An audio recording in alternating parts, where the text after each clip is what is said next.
Hello students, आज हम start करने जा रहे हैं न्यू चैप्टर और चैप्टर का टाइटल है तानसेन द म्यूज़िकल जीनियस। इस चैप्टर में हम तानसेन के बारे में जानेंगे और इसके अलावा इसके सभी क्वेश्चन आंसर्स को भी डिस्कस करेंगे, तो इसलिए वीडियो को लास्ट तक ज़रूर देखिएगा। देखिए, तानसेन के बारे में अगर हम बात करें तो ये पॉपुलरली मियाँ तानसेन या फिर संगीत सम्राट के नाम से भी जाने जाते थे। ये हिंदुस्तानी शास्त्रीय संगीत के एक महान ज्ञाता थे। इन्हें सम्राट अकबर के नवरत्नों में भी गिना जाता था। चलिए अब चैप्टर को स्टार्ट करते हैं और जानते हैं कि किस तरह से ये फेमस होते हैं और इनकी लाइफ कैसी कटती है।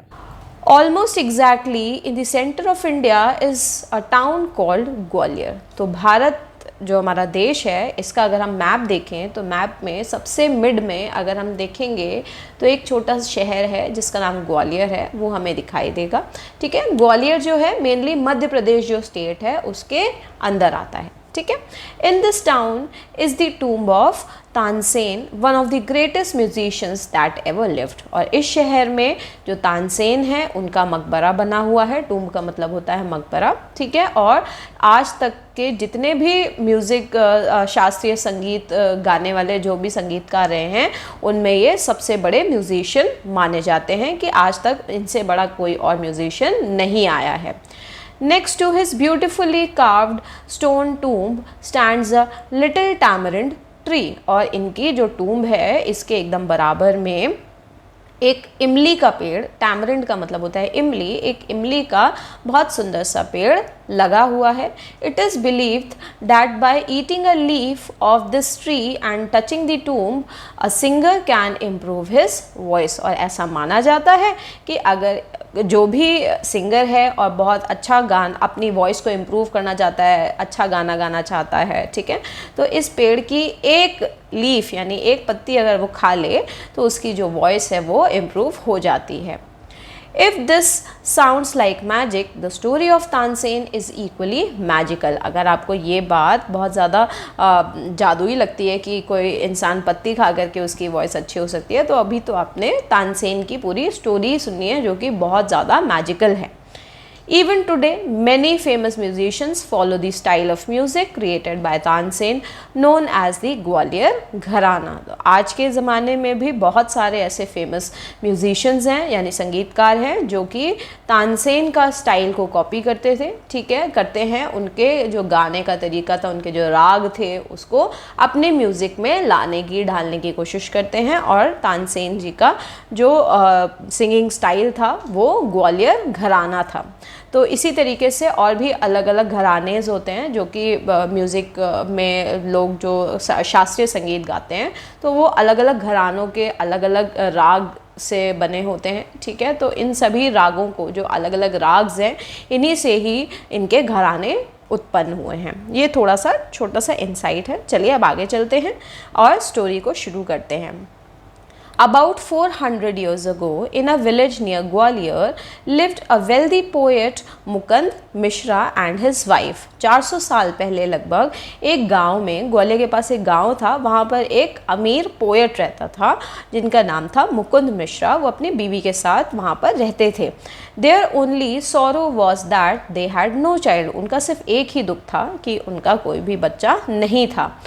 On the suggestion of a friend, Mishra went to Gwalior to seek the blessings of the famous saint and musician Mohammad Ghaus. तो जब उनके जो दोस्त थे, मुकुंद मिश्रा के एक फ्रेंड थे, उनके सुझाव पर, सजेशन का मतलब होता है सुझाव, उनके सुझाव पर मिश्रा जो हैं, मिश्रा जी वो ग्वालियर जाते हैं एक फेमस म्यूजिशियन मोहम्मद गौस की दुआ लेने के लिए, उनसे ब्लेसिंग्स लेने के लिए कि उन्हें एक बच्चा पैदा हो जाए। He tied a holy thread on Mishra's arm saying may God bless you with a son। अब जब वो वहाँ पहुँचते हैं, मोहम्मद गौस जो हैं उनके मिश्रा जी के हाथ में एक होली धागा, यानी कि जैसे हमारे यहाँ पर कलावा बांधा जाता है वैसे ही वो उनके हाथ में भी एक कलावा होली धागा बांध देते हैं और उन्हें ब्लेसिंग्स देते हैं कि तुम्हारे घर में एक पुत्र जन्म ले।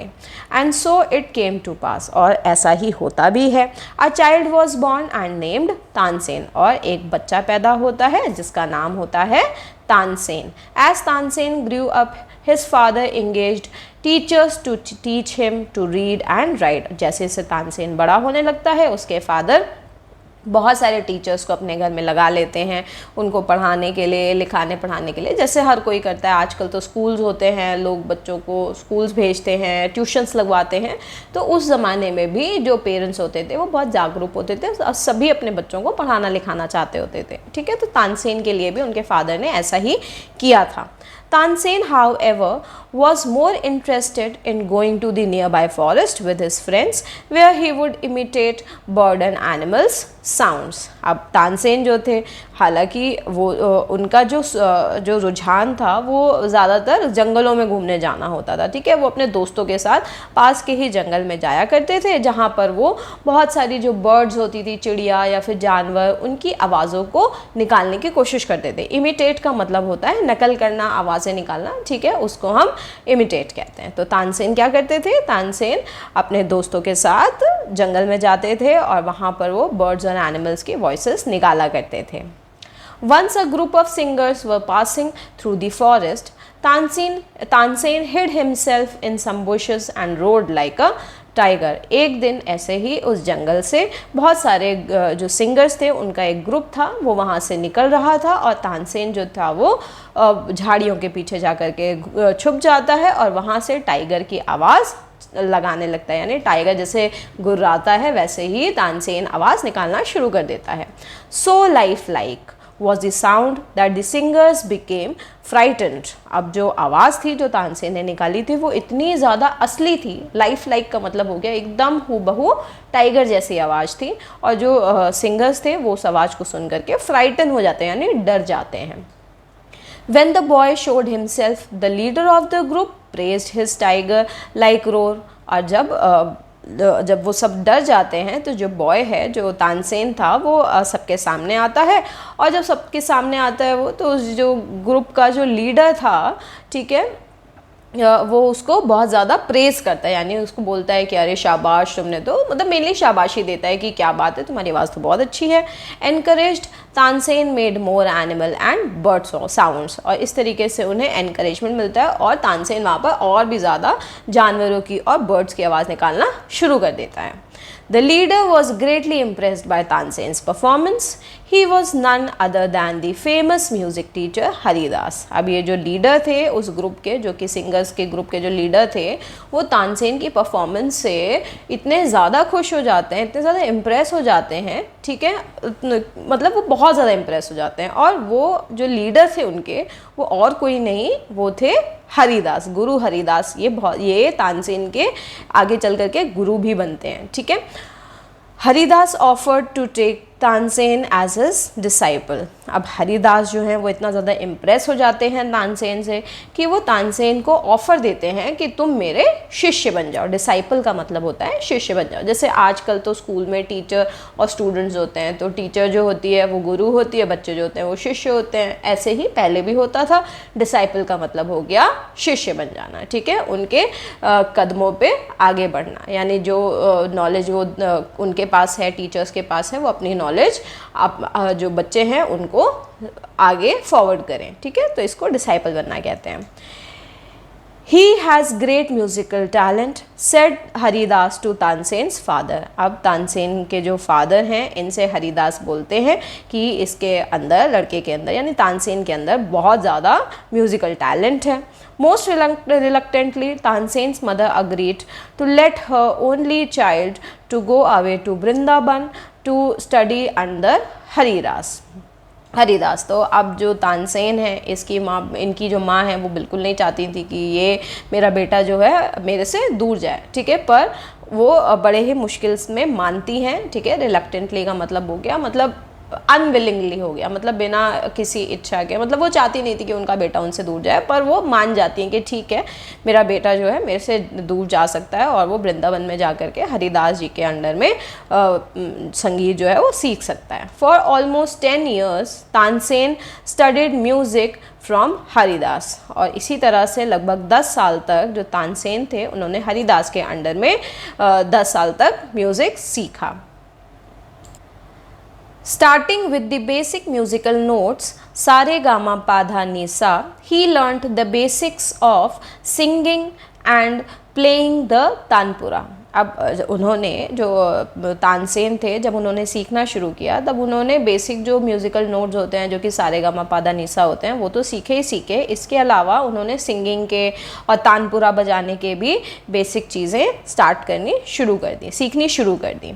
ही learned about the different ragas of Indian music and how each raga creates a different mood. अब उन्होंने ये भी सीखना शुरू किया कि कैसे कैसे अलग अलग राग जो हैं भारत में वो मौजूद हैं और किस तरीके से हर राग जो है किस तरीके से वो गाया जाता है और किस तरीके से हर एक राग जो है उसकी वजह से एक अलग मूड जो है वो उभर के आता है. ठीक है, किस तरह के मूड्स निकल के आते थे. A raga can make you so happy that you want to dance or it can make you so sad that it brings tears to your eyes. अब जो राग होते थे वो इतने अलग अलग प्रकार के होते थे कि कई राग तो सुन करके आपको खुशी मिलती थी और लगता था कि हम बहुत ज़्यादा नाचें, झूम जाएं, झूम उठें, और कुछ राग तो ऐसे भी होते थे कि उनको सुन करके आपको उदासी हो जाती थी और इतने उदास हो जाते थे कि आपकी आंखों से आंसू भी आ जाते थे. ठीक है, इसी तरीके से हालांकि बुक में तो नहीं दे रखा पर और भी राग्स होते थे जिनको गाने से अक्सर जैसे बारिश हो जाया करती थी. ठीक है, तो बारिश लाने के लिए भी राग्स बने होते थे. ऐसे राग होते थे जिनको गाने की वजह से कांच टूट जाया करते थे. ठीक है, बुझा हुआ दीपक जो है वो और ज़ोर से जल उठता था. तो हर राग जो है वो अलग तरीके से गाया जाता था और इसी तरीके से अलग अलग राग जो हैं वो हमारे इंडियन कल्चर में, हमारे इंडियन म्यूज़िक में पाए जाते हैं. Then one day there was a message from home that his father was very ill. और जब वो वहाँ पर सीख रहे थे हरिदास जी के अंडर में, तब एक दिन उनके पास मैसेज आता है कि उनके जो पिता हैं वो बहुत ज़्यादा बीमार हैं. When Tansen arrived home, he found his father on his deathbed. जब तानसेन अपने घर वापस पहुंचते हैं तब उन्हें पता चलता है कि उनके जो पिता हैं वो डेथ बेड पर लेटे हुए हैं, यानी जो उनकी मरण बिस्तर है, मतलब वो मरने को हो रहे हैं, वो उस पर लेटे हुए हैं, मतलब अपनी आखिरी सांसें वो गिन रहे हैं, मेनली अपने बेटे के आने का इंतज़ार कर रहे हैं. I am happy that you have become a musician. Go and see Muhammad Ghaus, where his father's last words were his father's last words to him. अब जो जब वहाँ पे पहुँचते हैं अपने फादर से बात करते हैं तानसेन, तो उनके फादर का बस 2 ही वर्ड्स होते हैं और 2 ही सेंटेंसेस होते हैं. वो कहते हैं कि मैं बहुत खुश हूँ कि तुम एक अच्छे म्यूजिशियन बन गए हो, पर अब तुम्हें जो है मोहम्मद गौस के पास जाना है और उनसे मिल करके आना है. बस यही उनके आखिरी वर्ड्स होते हैं, उसके बाद वो मर जाते हैं. Tansen remained at home to look at his mother, but within a year she too died. अब तानसेन जो है वो घर पर ही रहने लगते हैं अपना माँ का ध्यान रखने के लिए, और फिर 1 साल के अंदर ही उनकी जो माँ होती हैं वो भी गुजर जाती हैं. Now Tansen was free to keep his promise to his father to go to Mohammad Ghaus and be trained by him. अब जो तानसेन थे अब वो बिल्कुल फ्री थे, अब क्योंकि कोई देखने सुनने वाला नहीं था उनके लिए, यानी कि उनके मदर फादर जो थे दोनों की डेथ हो चुकी थी, तो अब वो आज़ाद थे कि अब वो जा सकते थे मोहम्मद गौस से मिलने के लिए, उनसे ट्रेनिंग लेने के लिए. But in keeping with Indian tradition, he went to seek permission to learn under a new guru from his first guru, Haridas. You must obey your father's wishes, but you will always be welcomed here. You are like a son to me, said Haridas, and he gave him his blessings. और क्योंकि देखिए जब कभी भी जैसे हम लोग school में भी होते हैं, किसी टीचर ने हमें दूसरी क्लास में बुलाया होता है और एक टीचर हमारी क्लास में ऑलरेडी बैठे होते हैं, तो ऐसा थोड़ी कि जो बुलाने आए हम तुरंत उठ के चले जाते हैं. हम अपने वहाँ वाली टीचर से परमिशन लेते हैं कि मैम क्या मैं जा सकता हूँ, उनके पास उन्होंने बुलाया है, जब टीचर परमिशन देती है तभी आप जाते हैं, है ना. तो ऐसे ही उस ज़माने में भी होता था. जब उन्हें ये था कि उन्हें मोहम्मद गौस के पास ट्रेनिंग लेने के लिए जाना है, तो वो उनके पास जाने की बजाय वो पहले अपने जो गुरु थे हरिदास उनके पास जाते हैं और उनसे वो परमिशन मांगते हैं कि क्या मैं गुरु हरिदास जी, क्या मैं मोहम्मद गौस के जी के पास जा सकता हूँ म्यूज़िक सीखने के लिए। तो इस पर जो हरिदास जी हैं वो उनको कहते हैं कि आपके जो फादर हैं उनकी जो इच्छा थी, आपको उसकी बात को समझना चाहिए, उसको मानना चाहिए, और आप हमेशा यहाँ पर वेलकम रहेंगे, आप मेरे अंडर यहाँ पर कभी भी आ जा सकते हैं, पर मैं आपको अपने बेटे की तरह मानता हूँ, इसलिए आप जाओ और मेरी जो ब्लेसिंग्स हैं, आशीर्वाद मेरा हमेशा आपके साथ रहेगा। और इस तरीके से तानसेन जो हैं वो मोहम्मद गौस के पास जाते हैं।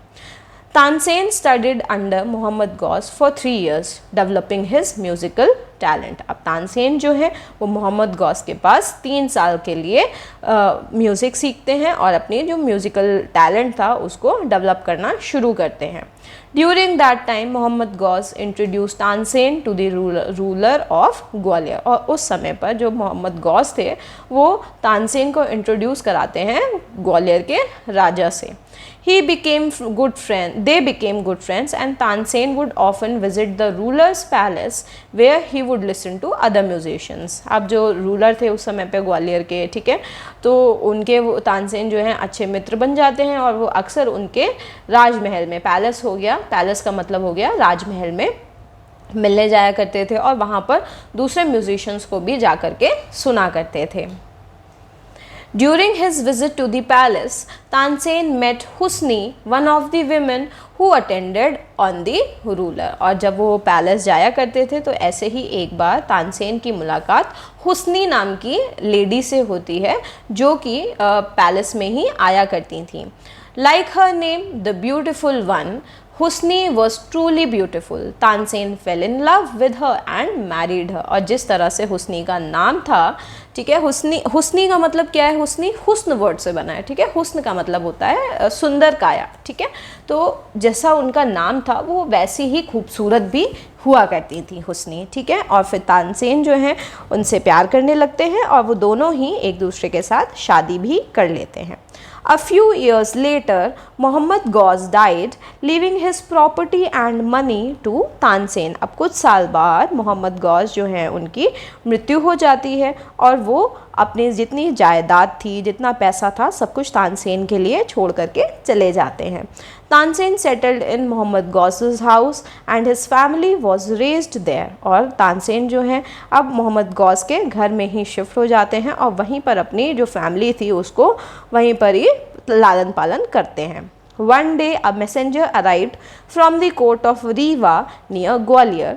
The messenger opened the scroll and read, King Ramchandra of Rewa would like you to be a musician at his court. अब एक दिन एक दूत आता है, मैसेंजर का मतलब हो गया दूत, ठीक है, जो कि पैगाम लेकर के आते हैं, मैसेज लेकर के आते हैं, मेनली उसको हम मैसेंजर बोलते हैं। जैसे आजकल तो मोबाइल फ़ोन्स में डायरेक्ट मैसेज आ जाता है ना, पहले के ज़माने में जो राजा लोग होते थे, ठीक है, वो दूसरे को बुलाने के लिए एक अपना दूत भेजा करते थे। आप लोगों ने सीरियल्स में भी देखा होगा, है ना। तो मैसेंजर भेजते हैं जो कि आया होता है कोर्ट ऑफ रीवा से, ठीक है। रीवा भी ग्वालियर में ही एक छोटा शहर है, ठीक है, ग्वालियर के पास एक शहर है जिसका नाम रीवा है, ठीक है, वहाँ से वो आया होता है। अब मैसेंजर जो है वो पैगाम को खोलता है और पढ़ना शुरू करता है कि जो राजा रामचंद्र हैं, जो कि रीवा के राजा हैं, वो आपसे मिलना चाहते हैं अपने कोर्ट में और आपको अपना म्यूजिशियन बनाना चाहते हैं। This was a great honour and the first step in Tansen's rise to fame. और तानसेन के लिए तो ये बहुत ज़्यादा गर्व की बात थी और इनका पहला फुट स्टेप था तानसेन का फेम की तरफ। यानी कि अब जो तानसेन हैं वो इतने ज़्यादा महारत हो गए थे कि अब उनके चर्चे सब जगह हो रहे थे और राजा महाराजा सभी इन्हें अपने कोर्ट में इनवाइट कर रहे थे और इनके लिए बहुत बड़ी गर्व की बात थी उस समय पे। King Ramchandra admired Tansen's singing and lavished many expensive gifts on him. Once he gave him 1,000 gold coins. जो राजा रामचंद्र थे वो तानसेन को बहुत ज़्यादा एडमायर करते थे, उनकी सिंगिंग को, और इस वजह से वो उनके ऊपर बहुत महंगे महंगे, लेविश्ड का मतलब हो गया बहुत आलीशान और महंगे, एक्सपेंसिव का मतलब हो गया महंगे गिफ्ट जो हैं उन्हें भेंट में दिया करते थे। एक बार तो राजा ने उन्हें 1000 सोने के सिक्के भी गिफ्ट में, तोहफे में दिए थे। यानी कि जो राजा रामचंद्र थे वो तानसेन की सिंगिंग के बहुत बड़े फ़ैन थे और वो उनको बहुत सारे गिफ्ट्स दिया करते थे। Then one day emperor Akbar went on a visit to Rewa. King Ramchandra arranged for Tansen to entertain his royal guest. अब एक बार क्या होता है कि राजा अकबर जो थे, ठीक है, अब ये 400 साल पुरानी बात है और उस समय पर अकबर जो थे वो शासन में थे। तो अकबर जो हैं क्योंकि मुग़ल सल्तनत थी सारे में, ठीक है, छोटे छोटे जो शहर होते थे उनमें छोटे छोटे राजास जो होते थे वो सब अकबर के अंडर में ही आया करते थे, ठीक है, सब उनसे डरते थे।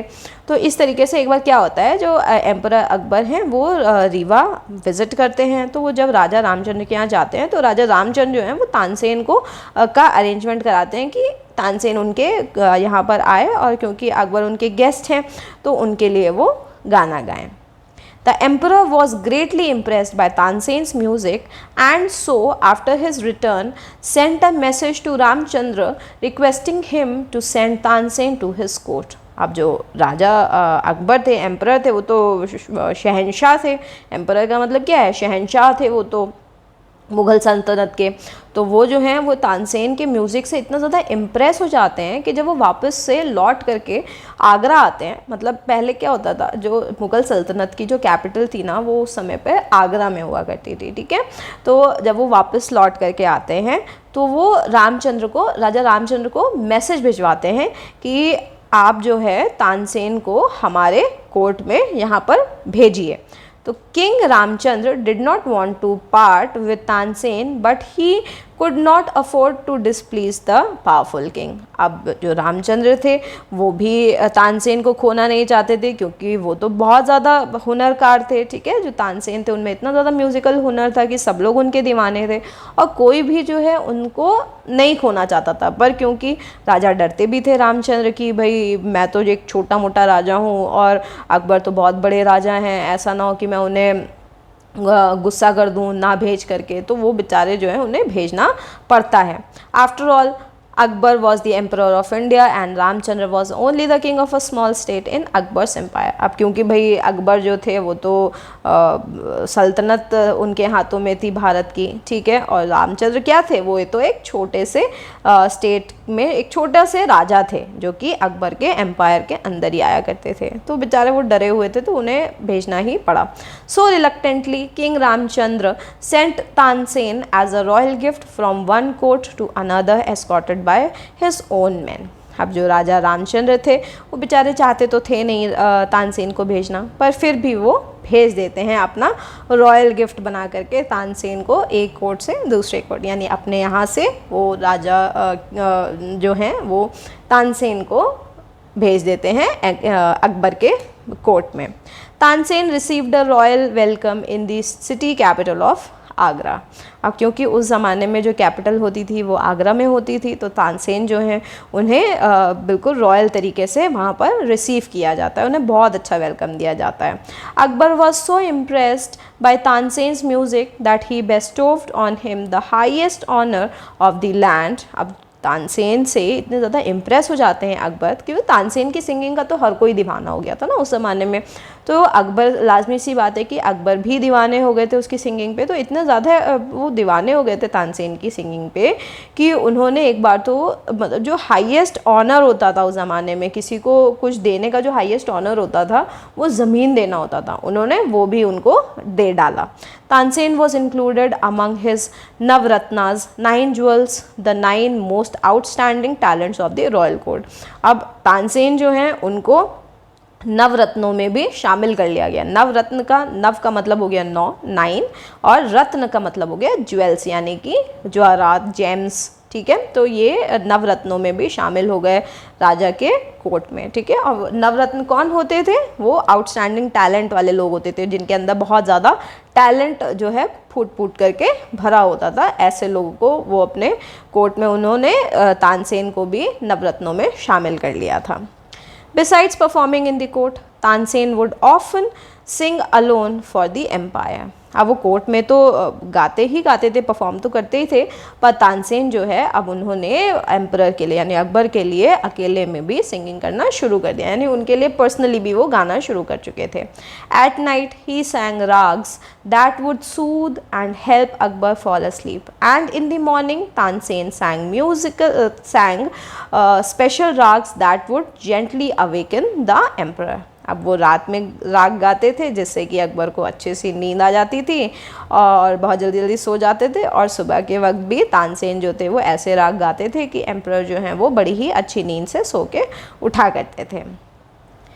There are many stories told about the power of Tansen's music. It is said that when Tansen sang, birds and animals would gather to hear him। अब तानसेन की तो बहुत सारी इसी तरीके की फेमस स्टोरीज़ हैं, ठीक है, और तानसेन जो है वो बहुत ज़्यादा पावरफुल म्यूजिशियन उस टाइम पे हो चुके थे। उनका जो म्यूज़िक का जो पावर था वो बहुत ज़्यादा स्ट्रॉन्ग था, यानी वो जब भी गाते थे तो जो बर्ड्स होते थे, एनिमल्स होते थे, वो सब उनके पास इकट्ठे हो जाते थे उनके म्यूज़िक का आनंद लेने के लिए। Tansen sang and taught music in Emperor Akbar's court for many years। Akbar के कोर्ट में तानसेन ने बहुत सालों तक म्यूज़िक सिखाया और गाया।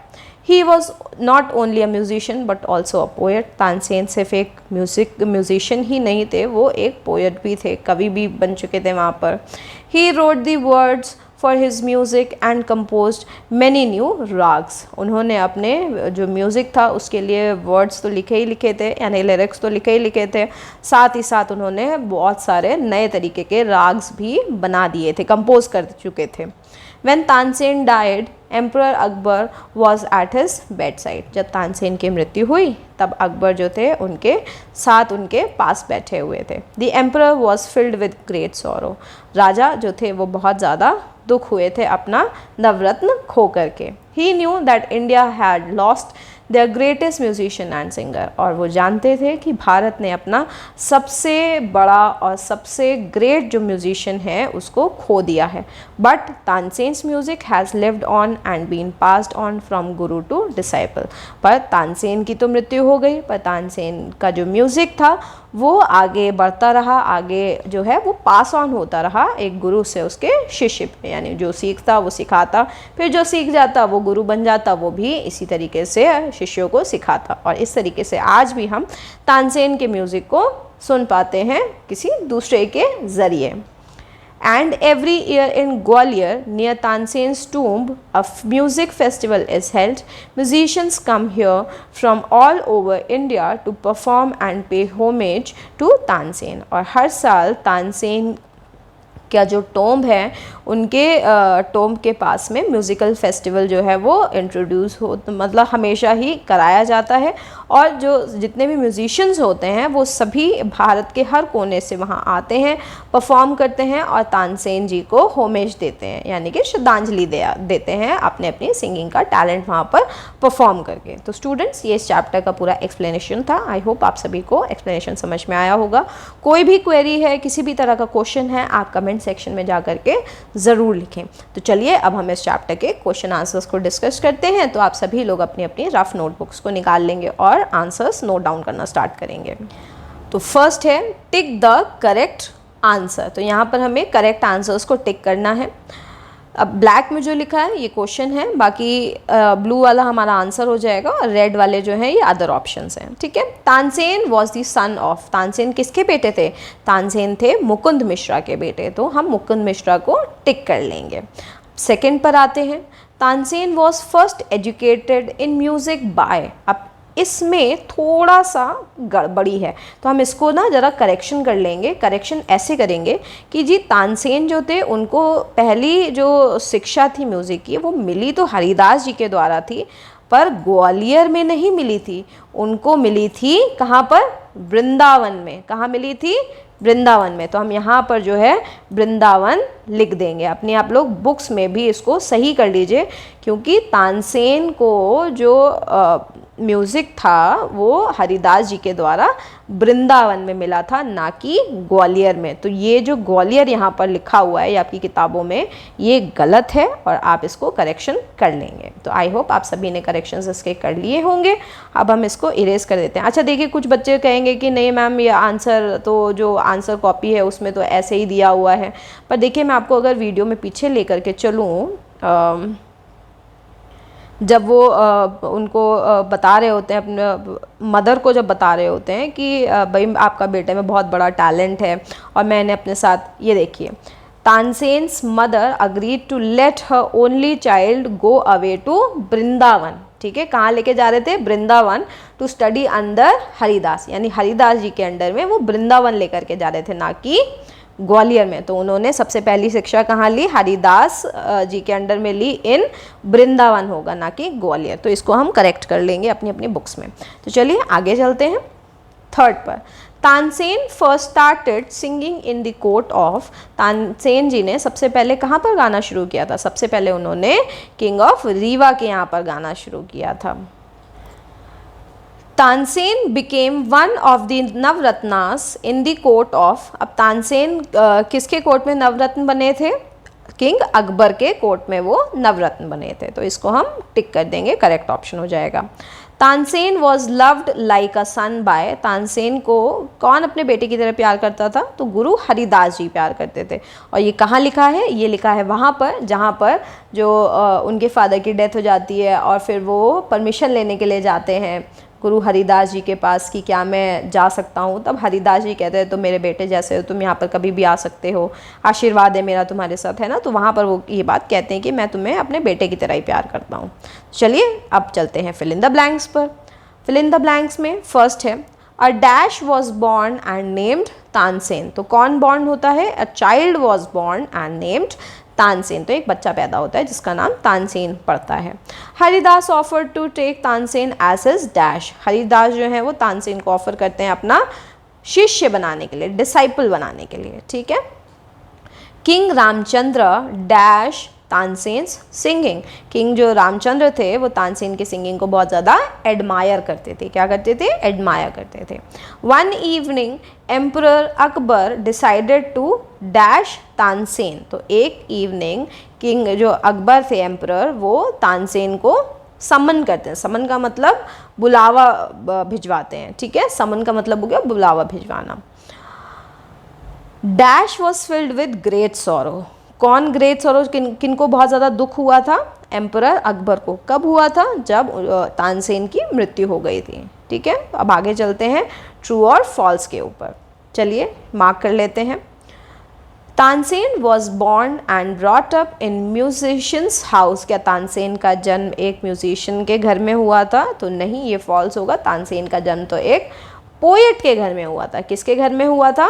पोएट के घर में हुआ था। यह तो यहाँ पर हम लोग क्या लिख लेंगे? पोएट। वैसे लिखना तो नहीं है पर हमें पता होना चाहिए कि इसमें क्या गलती है। ठीक है, तो यहाँ पर हो जाएगा poets house. Tansen received his initial training of music in Gwalior, तो क्या तानसेन को अपनी इनिशियल जो ट्रेनिंग थी वो ग्वालियर में मिली थी? नहीं। कहाँ मिली थी? अभी हमने पीछे किया टिक द करेक्ट में, वृंदावन में। तो आप लोग लिख लेंगे, मेरे को माउस से लिखना पड़ रहा है तो थोड़ा सा दिक्कत हो रही है, तो आप लोग वृंदावन इधर कर लेंगे। ठीक है, वृंदावन। ओके, अब अगले पे चलते हैं। King Ramchandra appointed Tansen as a musician of the Rewa court, क्या किंग जो रामचंद्र थे वो तानसेन को अपने यहाँ का म्यूजिशियन अपॉइंट कर लेते हैं? तो हाँ, ये बात बिल्कुल सही है कि वो वहाँ पर जा कर के उन्होंने गाना शुरू कर दिया था। उनके कोर्ट में बहुत जाते थे गाने के लिए। Akbar didn't like Tansen so he order to leave his kingdom, तो ये अकबर जो थे उन्हें तानसेन बिल्कुल भी नहीं पसंद थे और उन्होंने आदेश दिया था कि तुम मेरा जो किंगडम है उसे छोड़ करके चले जाओ। तो ऐसा तो बिल्कुल भी नहीं था। ठीक है, Tansen Akbar liked Tansen so he ordered, तो ये आगे का तो कुछ है ही नहीं। ठीक है, तो ये हमारा करेक्ट हो जाएगा। वो तानसेन को जो थे प्यार पसंद करते थे। हालांकि आप लोगों को ये कटिंग वटिंग नहीं करनी है, खुद के याद करने के लिए लिखना है। ठीक है ना। तो Tansen was not only a musician but also poet and composed many songs and ragas. Tansen ना ही सिर्फ एक म्यूजिशियन थे या फिर पोएट थे, वो उन्होंने बहुत सारे राग्स भी बनाए थे। तो ये बात तो बिल्कुल सही है। तो हमने सारे ट्रू और फॉल्स को करेक्ट कर लिया है। अब हम इसे इरेज कर देंगे जिससे हम नेक्स्ट टॉपिक पर आगे चलें। चलिए अब आते हैं आंसर द फॉलोइंग क्वेश्चंस पर। What is the story behind Tansen's birth? अब तानसेन के जन्म से पहले, मतलब तानसेन के जन्म की जो स्टोरी है वो कैसी है, क्या हुआ था तानसेन के जन्म के समय पर। तानसेन के जो पिता थे, माता पिता, उनको बच्चा नहीं हो रहा था, वो बहुत ज़्यादा अमीर पोएट थे, है ना। तो तानसेन के फादर को उनके दोस्त सजेशन देते हैं कि आप गुरु मोहम्मद गौस के पास जाओ, उनसे ब्लेसिंग्स लेकर के आओ तो आपके बच्चा हो जाएगा। वैसे ही था ना। तो अब इसमें हम आंसर में लिखेंगे Tansen's birth was preceded by his father Mukund Mishra seeking blessings from the saint and musician Muhammad Ghaus upon a friend's suggestion. यानी कि तानसेन जी का जो बर्थ था उसके पीछे की कहानी ये है कि जो उनके फ्रेंड थे, मुकुंद मिश्रा जी के जो फ्रेंड थे, वो उन्होंने उनको बोला था कि जाओ तुम ब्लेसिंग्स लेकर के आओ मोहम्मद गौस के पास से, तो आपको बेटा हो जाएगा। चलिए नेक्स्ट क्वेश्चन पर आते हैं। How was Tansen's musical genius discovered by and whom? तो तानसेन का जो म्यूज़िकल जीनियस था, यानी कि जो उनका म्यूज़िक था, वो कैसे डिस्कवरी हुई थी और किसने डिस्कवर किया था।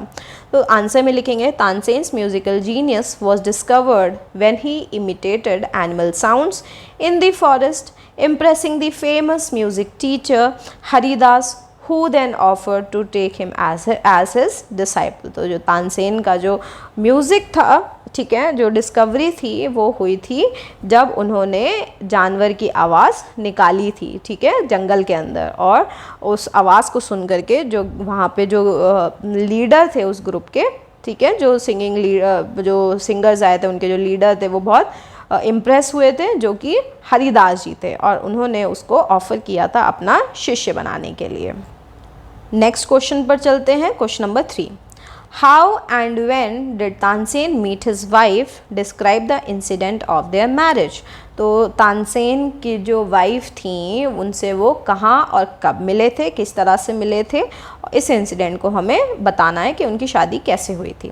Tansen met his wife Husni in the ruler's palace where she attended on the ruler.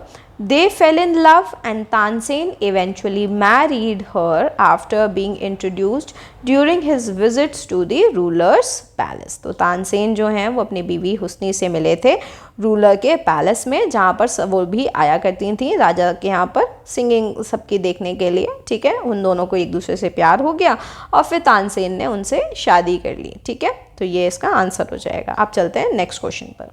How did emperor Akbar come to know about Tansen and what did he do about it। तो एम्परर जो अकबर थे उनको कैसे तानसेन के बारे में पता चलता है कि बहुत महान सिंगर हैं और फिर वो क्या करते हैं। तो emperor Akbar came to know about Tansen's talent when he visited the court of King Ramchandra, who arranged for Tansen to entertain him। Impressed Akbar requested Tansen's presence in his court। अब जो अकबर थे, जब वो तानसेन से तब मिलते हैं जब वो किंग रामचंद्र के यहाँ पर विज़िट करने के लिए जाते हैं, और फिर रामचंद्र क्या करते हैं, वो तानसेन का अरेंजमेंट कराते हैं राजा को इम्प्रेस कराने के लिए, और तभी वो इम्प्रेस भी हो जाते हैं। और फिर जब वो इम्प्रेस हो जाते हैं तो फिर तानसेन को अपने कोर्ट में बुलवा लेते हैं। How did emperor Akbar show his love and appreciation towards Tansen. अब अकबर जो थे वो तानसेन को कैसे, किस तरीके से जो लव है, अप्रिसिएशन है, वो किस तरीके से दिखाते हैं। तो emperor Akbar showed his love and appreciation towards Tansen by bestowing upon him the greatest honor of the land, including him among his Navratnas and frequently enjoying his music personally।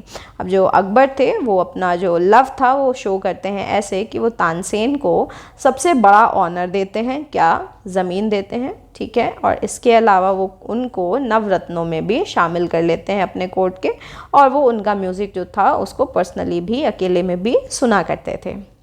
अब चलते हैं नेक्स्ट क्वेश्चन पर। What would could Emperor Akbar had missed if Tansen was not a part of his court? अब जो emperor Akbar हैं, अगर तानसेन उनके court का हिस्सा ना होते तो वो क्या करते? तो आंसर में लिखेंगे if Tansen was not a part of Emperor Akbar's court, the emperor would have missed out on the mesmerizing music and soothing melodies that Tansen provided. Tansen's compositions and performances not only entertained but also served to calm and uplift the spirits of those who listened, enriching the cultural ambience of Akbar's court. अब जो तानसेन थे, ठीक है, अगर वो अकबर के court का हिस्सा ना रहे होते तो जो अकबर थे वो उनको जो म्यूज़िकल जो सूदनेस थी, मेलोडीज़ की जो सूदनेस थी, वो कभी भी प्रोवाइड ना हो पाती तानसेन द्वारा, ठीक है। तानसेन जो थे उनका जो कॉम्पोजिशंस होते थे, उनकी जो परफॉर्मेंस होती थी वो ना ही सिर्फ एंटरटेनमेंट के लिए होती थी, पर वो लोगों का जो स्पिरिट होता था उसको भी अपलिफ्ट करते थे। कोई उदास है तो उसको खुश करने में भी माहिर थे, क्योंकि उनकी सिंगिंग स्किल्स इतनी ज़्यादा अच्छी थी। उन्होंने अकबर के कोर्ट में जो ये कल्चरल एम्बियंस था उसको भी बढ़ावा दिया था। अब आते हैं एफ पे। Find the meaning of the words below which are used to describe people. तो सबसे पहले तो कुछ वर्ड्स हैं जो कि रेड में लिखे हुए हैं, तो इनकी हमें तो सबसे पहले मीनिंग्स को फाइंड आउट करना है, तो हम इनकी मीनिंग्स लिख लेंगे, ठीक है। बिजी बॉडी, बिजी बॉडी कौन होता है? A person who interferes into other people's affairs. ऐसे लोग जो दूसरों के कामों में इंटरफेयर करते हैं, ठीक है, उनको हम बिजी बॉडी कहते हैं, यानी दूसरों की लाइफ में ताका झाकी मचाते रहना, वो बिजी बर्ड हो गए। फिर आते हैं डेयर डेविल पर। Someone who engages in dangerous और रेकलेस एक्टिविटीज़, यानी ऐसा इंसान जो बहुत डेंजरस चीज़ों में, एक्टिविटीज़ में खुद को एंगेज रखता है, जैसे कि डेंजरसली गाड़ी चलाना, ठीक है, तो ये डेयर डेविल हो गया। अब आते हैं जे वॉकर। अब जे वॉकर कौन होते हैं? A pedestrian who crosses the street in a reckless or illegal manner, यानी ऐसा व्यक्ति जो कि बहुत ख़राब तरीके से सड़क को क्रॉस करता है, ठीक है, जो बहुत मतलब सड़क चल रही है और फिर भी क्रॉस कर लिया, जैसे रोड क्रॉसिंग के भी नियम्स होते हैं ना, उनको नहीं पालन करता है, तो उसको हम जे वॉकर कहते हैं। Litterbug, litterbug someone who habitually litters और leaves trash in public places, ऐसा इंसान जो जिसकी आदत हो चुकी होती है, जो कूड़ा कबाड़ा है उसको पब्लिक प्लेसेस में छोड़ने की या फेंकने की। Road hog, a driver who drives selfishly, hogging the road and disregarding others। तो ऐसा व्यक्ति, ऐसा ड्राइवर जो बहुत सेल्फिशली ड्राइव करता है, यानी सिर्फ अपने बारे में सोचता है, दूसरों के बारे में नहीं सोचता है, ठीक है, और दूसरों को दिक्कत परेशानी भी देता है सड़क पर, तो उसको हम रोड हॉग बोलते हैं। Wind bag, someone who talks excessively often about unimportant matters, ऐसा व्यक्ति जो बहुत ज़्यादा बातें करता है अनइम्पॉर्टेंट मैटर्स पे, मतलब छोटी छोटी बातें करेगा, जिन मैटर्स पे कोई मतलब ही नहीं है बोलने का, उन मैटर्स पे भी बहुत ज़्यादा बात करता है, ऐसे इंसान को हम विंड बैग बोलते हैं। तो अब नेक्स्ट क्वेश्चन में इसने पूछा था, do the meanings of these words describe how they act, do the words convey a positive और नेगेटिव सेंस ऑफ यूसेज। तो ये जो वर्ड्स और उनके मीनिंग्स हैं ये क्या डिस्क्राइब कर रहे हैं, ठीक है, और इनका पॉजिटिव या नेगेटिव यूसेज कैसे है ये बताना है। These words generally convey a negative sense of usage as they describe behaviour that is intrusive, reckless, careless और सेल्फिश। तो ये जो वर्ड्स हैं ये सभी जो है नेगेटिव सेंस में इस्तेमाल किए जाते हैं, क्योंकि इन सभी वर्ड्स का जो मीनिंग है वो बहुत ज़्यादा इंट्रूसिव है, या तो इंट्रूसिव है या तो रेकलेस है, केयरलेस होना, सेल्फिश होना, यही सब चीज़ें बताई गई हैं। तो ये एक नेगेटिव यूसेज हो गया। अब आते हैं जी पार्ट पर। Read the sentences given below and use the most suitable word from the above words to fill the gaps. अब ये जो हमने वर्ड्स यहाँ पर किए ना ये कुछ, तो इन वर्ड्स का इस्तेमाल करके हमें इसमें फिल इन द ब्लैंक्स में फिल करना है। तो जो रेड वाला है वो तो कॉन्टेक्स्ट है, और फिर जो ब्लू में लिखा है वो हमारा फिल इन द ब्लैंक्स है। तो चलिए इसको कर लेते हैं। ही drives his car in such a way that it blocks other vehicles, he is a dash. तो ये ऐसे गाड़ी चलाता है कि दूसरों के व्हीकल्स को ब्लॉक कर देता है। वो कौन है? वो एक रोड हॉग है, he is a road hog. Next, she wants to know everything about everyone, she is a real dash. तो वो जो है वो सबके बारे में सब कुछ जानना चाहती है, वो एक बिजी बॉडी है। She loves taking risk on his he loves taking risk on his motorbike, he is a dash, he is a daredevil, जिसको बहुत रिस्क लेना पसंद होता है वो daredevil होता है। they have no civic sense whatsoever, dropping rubbish wherever they are dash, they are little bugs। he keeps talking about his ideas and plans which amount to nothing, he is a dash, he is a windbag। she walks very carelessly on the road, she is a jaywalker। तो वो jaywalker है। तो students, ये इस chapter की exercise थी। I hope आप सभी को समझ में आ गया होगा, आंसर्स आपने नोट डाउन कर लिए होंगे। जहाँ पर करेक्शंस बताई थी वहाँ पर आपने करेक्शंस कर लिए होंगे। यहाँ वाली करेक्शन ज़रूर कर लीजिएगा, ये गलत लिखा हुआ है बुक में। तो चलिए, अब वीडियो पसंद आई हो तो वीडियो को लाइक ज़रूर करिएगा, अपने सभी फ्रेंड्स तक इसे शेयर करिए और मेरे चैनल को ज़रूर सब्सक्राइब करिए, ठीक है। और वीडियो पसंद आया हो तो वीडियो को लाइक भी करिएगा। Thank you.